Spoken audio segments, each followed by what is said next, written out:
যে একজন পুরুষ একজন মহিলার দায়মি সুন্নাহ কি?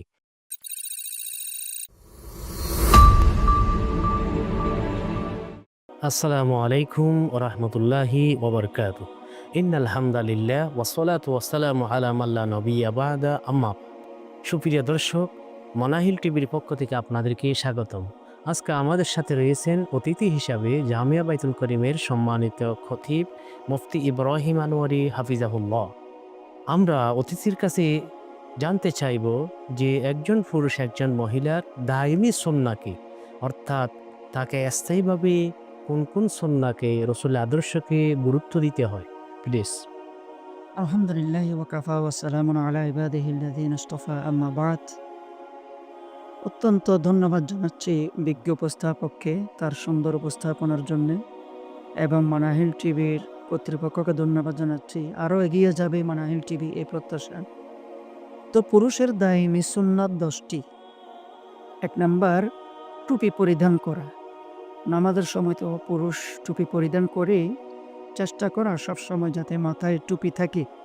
এটি ১ নাম্বার সুন্নাত। ২ নাম্বার দায়মি সুন্নাত হচ্ছে সুন্নত তরিকায় চুল রাখা, বাবলি চুল রাখা অথবা চতুর্দিকে সমানভাবে ছেঁটে চুল রাখা, মোটামুটি সুন্নতি চুল রাখা, এটি দায়মি সুন্নাত।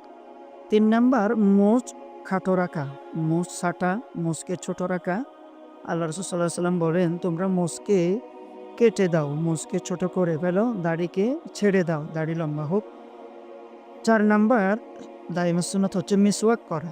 আমরা অনেকে মনে করি মিসওয়াক শুধু পুরুষেরা করবে, এটি পুরুষের আমল, মহিলারা মিসওয়াক করতে হয় না। এটি সম্পূর্ণ মিথ্যা ধারণা। পুরুষের মতো মহিলারাও মিসওয়াক করবে, এটি ৪ নাম্বার দায়মি সুন্নাত। ৫ নাম্বার দাড়ি লম্বা রাখা। এক মুষ্টি তো অবশ্যই রাখতে হবে। এই দাড়ি লম্বা রাখা, এটি এক মুষ্টি হোক বা এক মুষ্টির বেশি হোক, দাড়ি লম্বা রাখা এটি সুন্নত, দায়মি সুন্নত।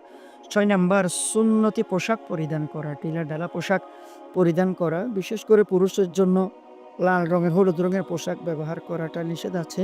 মহিলাদের জন্য লাল রং, হলুদ রঙের পোশাক ব্যবহার করা জায়েজ। তো ঢিলাঢালা পোশাক পরিধান করা, এটি ৬ নাম্বার দায়মি সুন্নত।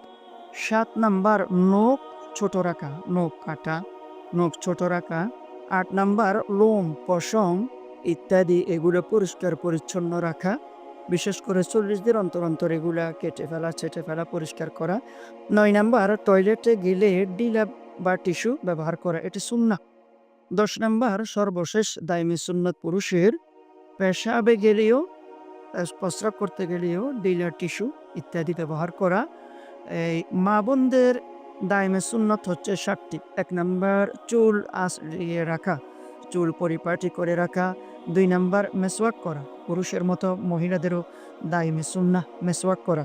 ৩ নাম্বার সুন্নতি পোশাক পরিধান করা। অনেক মা বোন আছে পর্দা করে, বোরকা পরে, কিন্তু টাইট, এরকম টাইট বোরকা যাতে না হয়, ঢিলাঢালা পোশাক পরিধান করা।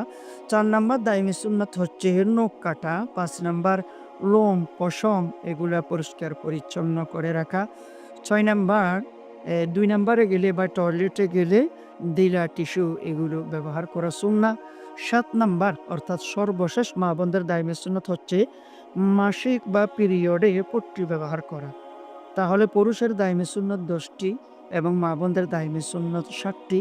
আল্লাহ তাআলা আমাদেরকে এগুলো, এই দায়মি সুন্নাতগুলো আমল করার তৌফিক দান করুন। ধন্যবাদ মুফতি ইব্রাহিম আনোয়ারি হাফিজাহুল্লাহ আমাদেরকে সুন্দরভাবে একজন পুরুষের দায়মি সুন্নাহ কি, একজন মহিলার দায়মি সুন্নাহ কি পেশ করার জন্য।